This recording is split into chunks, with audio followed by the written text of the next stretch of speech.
to the suspected Chinese spy balloon that is making its way across the U.S. for just a few more days, It's just a couple of days. You know, as you were an operator, I was in the Marine Corps, we both served in combat. Yeah. I'm shaking my head. What are we doing? Yeah, well, there's a bunch of people shaking their head. It was first seen over Montana, then expected all the way through the Carolinas. But President Biden, he's not really going to do anything about this. Yeah, well, I wouldn't expect him to, I guess. You know, for more on this, let's welcome in retired Brigadier General and Newsmax contributor Blaine Holt. General, welcome. Good morning. I know I see you smiling there. I mean, where do we begin, General? I mean, please. What do you think? We're in a new place now, gentlemen. Good morning to you both. This is astonishing. This is what you can't make this stuff up looks like, actually. Yeah. Well, General, you know what's crazy is, so you carry the same rank as that guy, that cartoon figure that was at the Pentagon podium. He said some shocking things. Like, what do you say to a guy that, you know, was essentially your counterpart at one point? Well, so full disclosure, I know General Pat Ryder, and I worked with him at the Pentagon. Look, you guys are funny, but let me tell you, he's got a very difficult job. He's not responsible for this. He's trying to translate it as best he can. His words are not his own. And what I can tell you is General Pat Ryder is one of the finest officers I know. He's one of the best communicators at the craft I know. But if you had his job, how would you possibly push this out as normal? Nothing to see here. This is just fine. I know how. I would refer you to the White House. Yeah. No possible way. I would refer you to the PRC. Come on. General, he's a great guy.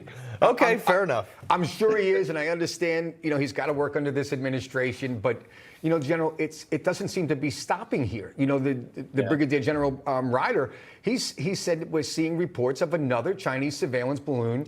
That's true. Transiting Latin America. We're already behind the 8 ball here, General. Where do we go from here? So let's back it up a little bit. We have an adversary's, we think, spy satellite. We really don't know, Michael, what's on that bird. We don't know if it's released anything. We don't know if it's carrying any kind of weaponry.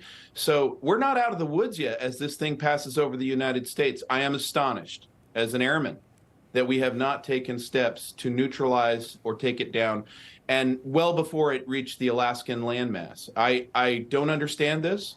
I also don't understand why our most senior officers aren't pushing back on this.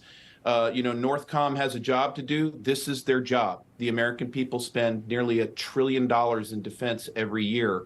A little transparency would help here as to why it's in our best interest to let a Chinese PRC CCP bird fly over our military installations and potentially start to creep closer to our nation's capital. Yeah, and to some degree, it's actually known to be maneuverable, so that makes it kind of even worse. I guess that, you know, the commander of the Pacific Fleet who's probably going to be taking a lot of heat on this. Shouldn't he have put this thing in the Bering Sea? Yeah, no, this is a classic Northcom NORAD mission between the Canadians and the Americans. Yeah. And you know, now you've got the Chinese press mocking us and saying on global times, they're saying, oh, well, U.S. air defense is now a decoration. We can't have our adversaries getting that type of attitude. We can't have them with that type of perspective because it makes everything more dangerous. And it goes back to when, Carl, you and I were talking in those early days of the fall of Kabul. American weakness translates into things like this, wars we don't want. This doesn't lead to a better place, I'm afraid, and it joins the Chinese attack on our sovereignty that we saw on the southern border with the fentanyl, and now this is the next and the latest and greatest. Exactly.